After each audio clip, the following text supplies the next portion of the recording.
welcome. This is the What Do You Know show hosted by Rio and my co-host Griff. What's up? How's it going, everybody? Back at it once again. And we have a really interesting topic to discuss. You're going to see us start to do more video game centered topics, which me and Griff, for a long portion of our lives, have dedicated to video games. Yeah, going on 2 decades almost. It's kind of... What was your first game? Your first game ever? I think it was Star Wars. No, I take that back. It was probably like Bomberman or something for Super Nintendo. Really? Oh, wow. Okay, all right. That was before we were born, I think. And no, SNES era, at least. I mean, it was my first game. Your first video game, Yeah, yep. yeah.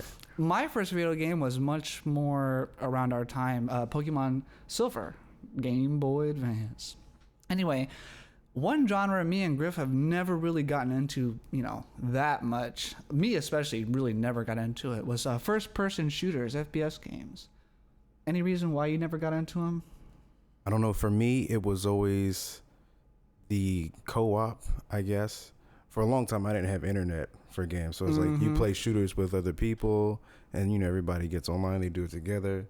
I guess, Battlefront is a third-person shooter, so I always played that. But, like, playing with other people, getting into that kind of community was hard for me to break into. Yeah, Star Wars Battlefront being a really great, like you said, third-person shooter. I've been oriented, especially, like, playing Kingdom Hearts and Final Fantasy, just to have that third world, or third person view.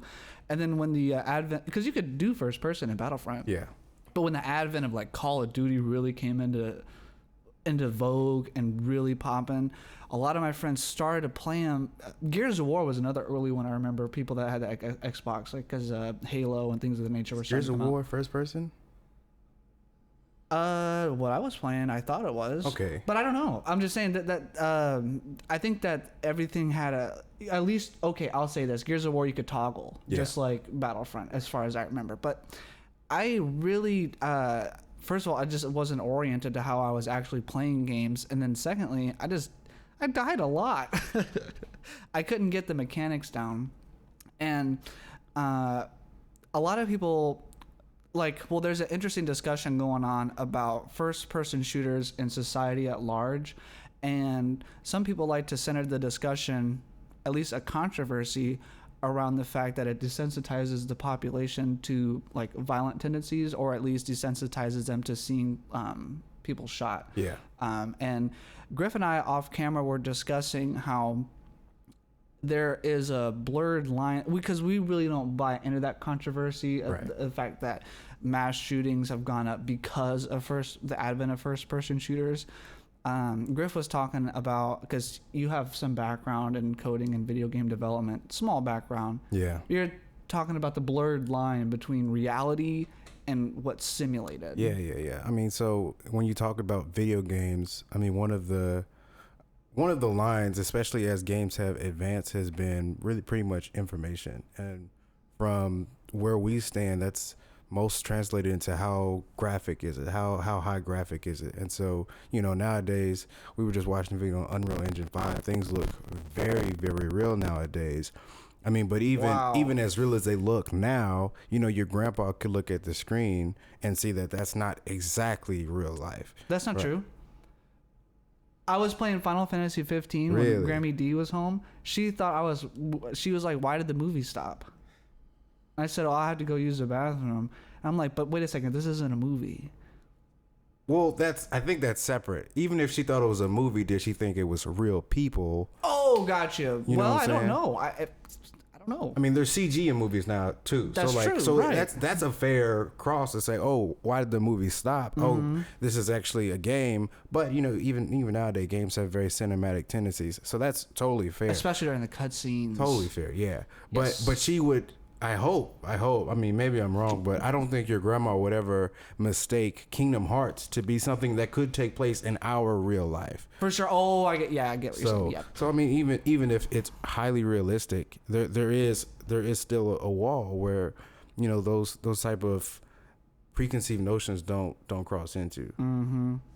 It's more about like first person shooters, for instance. It's about imagination. It's not about simulating real life violence.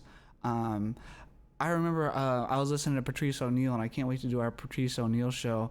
That he was talking about, he was playing Grand Theft Auto, and this was like back in 08 or 09. He was playing Grand Theft Auto for so much that he would have dreams about it. Yeah. And we've had dreams about video games when we play them a lot. Absolutely. I've had Final Fantasy dreams, things of that nature. But it's, and I think that's interesting also to bring up, because dreams, it's debated, but just common knowledge and sense will tell you that it reflects our subconscious thought. And I think that's where that controversy for first-person shooters really does gain a little bit of ground, is that it supplants within your subconscious an idea about the game, but not the front of your mind thinking about, wow, I played so much of this, I just want to go out and just shoot people. Because right. that level of violence is not something like you really do have to be psychopathic to do to murder, unless I guess it's in defense, but then that's not murder. But yeah, so I think that controversy really has been blown out of proportion. But because I had to be holistic about it, another thing that it gains ground a little bit with me in terms of the argument is about desensitizing children, especially to violence. And that led me into researching the history of first-person shooters. Really? Because we started to talk about, and this is unrelated to a degree, but flight simulators, how they train pilots to, before they even have to get an aircraft, or even while they're just learning and they have their instructors. They have flight simulators that help them just get accustomed to what do they call it, like turbulence in the air and the pressure, all the meters and the gate, all this stuff. Flight simulators help pilots learn how to fly planes. Yeah, they do. But the other half is that after you've done so many hours in a simulator, right? Because then you've taken sort of the mechanisms of being a pilot and you sort of put them in your subconscious. Then you have to consciously conjure all of that information in an actual plane, not crash. And so, I guess it does desensitize you in a way that it introduces you to the information that you need. Right. This is a gun. This is how you reload a clip. And I guess in reference to America's Army, there's a little more. I was gonna lead into it. A little more detailed information there, but we can get into that. But there is a cross between pre-information that's all simulated and then actual information that's built off of that. Yes. And it just makes it easier as opposed to get in a plane and take off and fly. Exactly. And I was about to say, because we had talked off camera about America's Army, which is a game we'll get into right now. But the difference between Call of Duty, for instance, as a simulator for violence and a flight simulator for flight, is that that's just not tapping into your subconscious. You're not just doing a flight simulator because it's a fun game. You're actually trying to learn. Right. And so America's Army, like I was just saying, I was really interested in just the history of first-person shooters, and I've heard conspiracy theories about how the government innovated first-person shooters for basic fight and training simulations. And I really hadn't given it credence, but if you think about it, it kind of makes sense. I mean, but I will say that the Army did not make the first-person shooter. No, they didn't. Exactly. They didn't. Right. But it's because those, when you go down I love conspiracy theory, but when you go down a rabbit hole, you have to be careful. Yeah. Because disinformation is misplanted all the time. In fact, the FBI actually coded the term conspiracy theory. So that's another interesting tidbit, and that's actual fact. But to brand a genre of thought as conspiracy theory. But as it turns out, the American military, as of 2002, launched a free-to-play, free-to-download game called America's Army. And up until this day in 2020, I think we had said the last update was December of 2019. And it's like I said, free to play on stream and PS4, and the graphics look incredible. And it's criticized for the same reason that all first-person shooters are criticized, because about how desensitizes to violence, but in particular for that, because it was launched by the U.S. Army, that is an early recruitment tool. They even have a webcomic associated with the game that in its description says it's age 12 and up. Yeah. So And me and Griff are researching it into it. We're reading different articles. As it turns out, there have been 2 reported things, but one nicely documented one where one man applied the medical training that he had learned in this game to actually save some lives in a SUV that had flipped over on a highway, pulled them out, started bandaging their wounds, holding their head up, holding their head up and their hands up to minimize the blood loss. Right. And so my point with bringing that into the discussion is to think about how interesting it is that you can, through the military, develop a video game that not only familiarizes people with combat training, but also medical training. Yeah. And so I think that the first-person shooter genre, I'll also say this, there are also all like Call of Duties and Modern Warfare's games like that are predicated on some type of realistic war or conflict. Yeah. That's incredibly complex. And when you get into the geopolitics of situations and why wars even arise, it's never going to be able to be minimized in effect just to a video game.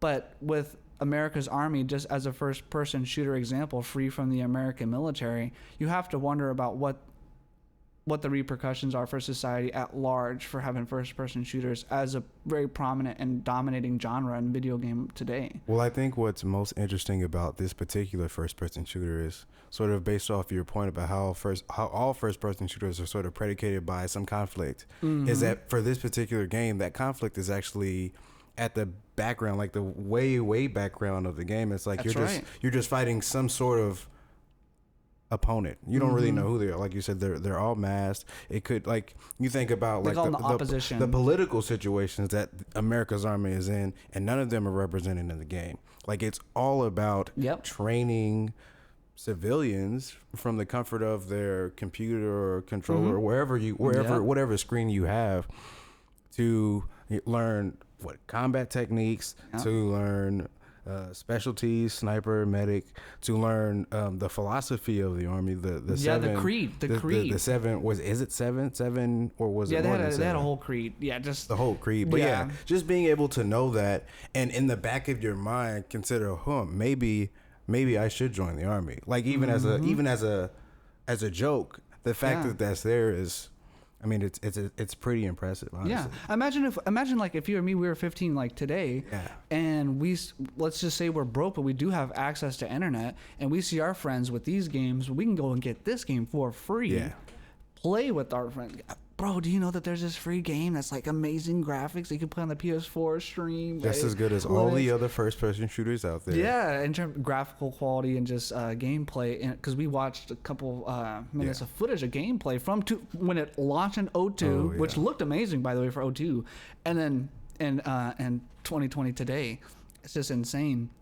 And so we really just want to question, what do you know about first-person shooters? Have you thought about it as a phenomenon in video game society at large, for even what the repercussions for having first-person shooters, that genre being so prominent for society at large, people that don't even play video games? Some people question whether it desensitizes children to violence. Sometimes people say that it's linked to people going out for mass murder shootings. So and I think America's Army is a really interesting example about a first-person shooter that I personally didn't know about. Yeah. And the motivations to have a government actually back a video game, because they don't have video games for other stuff, but they have a video game for active military. They don't have a game that's that's like you're a member of Congress and you're trying to pass a bill. You know what I mean? I mean, maybe they do. Maybe they do. I can't say that they don't. I haven't done research on that. Maybe that's the next topic. How to pass a bill simulator. So just question, what do you know about first-person shooters? I want to end the video showing our homie Breeze a little bit of love. He just recently released his, he said his 4th EP. Yeah. Called Your Favorite Abstraction. I have his official merch. Sorry for you, unless you wear a large or an extra large, there's a couple left. Small, mediums, out of luck. You're done. You're not going to get it. You can find him on Twitter at Fav Abstraction. Breeze at Fave Abstraction, and then Instagram at Breeze Raps. And he has on all streaming platforms and even available to buy on iTunes for $3.99. So if you, like me, want to buy your music and own your digital library, definitely consider spending $3.99 for a really coherent project. Any love you want to shout out for the Your Favorite Abstraction EP? It's awesome. Go get it. Although I do think the idea of owning your digital library is very silly. But other than that, I'm gonna buy it because that's my boy. But it's a very, very silly idea. No, it's not, because if you don't have access to internet, then there goes your streaming. Or if you can't afford streaming 1 month, there goes your music. If Apple decided to take your license away tomorrow, even if you had internet, your streaming would be done. So go out there and own your digital library, folks. So this has been the What Do You Know show. Always question, what do you know? Signing off.